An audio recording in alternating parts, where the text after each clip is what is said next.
আমার না সেটা নিয়ে তো টেনশন করার কোনো দরকার, যেটা আমার সেটা আমারই থাকবে, যেটা আমার সেটা আমার কাছে আসবে। আজ না হয় 10 বছর পর হলো, সেটা আমার কাছে আসবেই আসবে, কারণ আমার রব সেটা আমার জন্য বরাদ্দ করেছেন। সুবহানাল্লাহ। কথাগুলো একটু মনে বসানোর চেষ্টা করবেন, কারণ আমাদের জীবনটা একদম সীমিত। এই জীবনের অর্ধেক সময় চলে যায় টেনশন করতে করতে, এই জীবনের অর্ধেক সময় চলে যায় ভবিষ্যৎ নিয়ে প্ল্যানিং করতে করতে।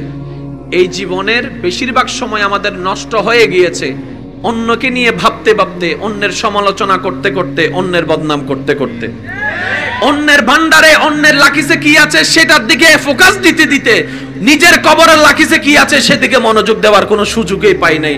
দিন শেষে হিসাব করলে আমাদের সবার জীবনেই জিরোর কোটায় পড়ে আছে।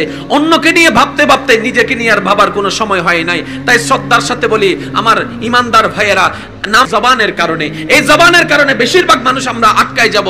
এই জবান মানুষের কষ্টের কারণ হয়, এই জবান মানুষের সাথে বেঈমানির কারণ হয়, এই জবান মানুষের বদনামের কারণ হয়, এই জবান মানুষের গীবতের কারণ হয়, এই জবান মানুষের সম্পর্ককে ছিন্ন করে দেয়, এই জবান মানুষের মহব্বতের স্বামী স্ত্রীর সম্পর্কের মধ্যে পেঁচ লাগাই দেয়। সেজন্য যার জবান যত হেফাজতে, তার জন্য জান্নাত তত কাছে। সুবহানাল্লাহ। ইমানদার ভাইয়েরা, তাহলে যেটা তকদিরে আছে সেটা আসবেই আসবে, এটা আপনার থেকে কেউ ছিনাতে পারবে। পৃথিবীর সর্বশ্রেষ্ঠ ক্ষমতাবান ব্যক্তি আসলো সেটা আপনার থেকে নিতে পারবে না।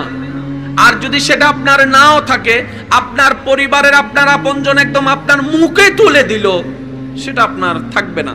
বাস আজকে থেকে একটা কথাই বলবো, পাইলো আলহামদুলিল্লাহ, না পাইলো আলহামদুলিল্লাহ। একটু সবাই মিলে বলেন তো, পাইলো আলহামদুলিল্লাহ।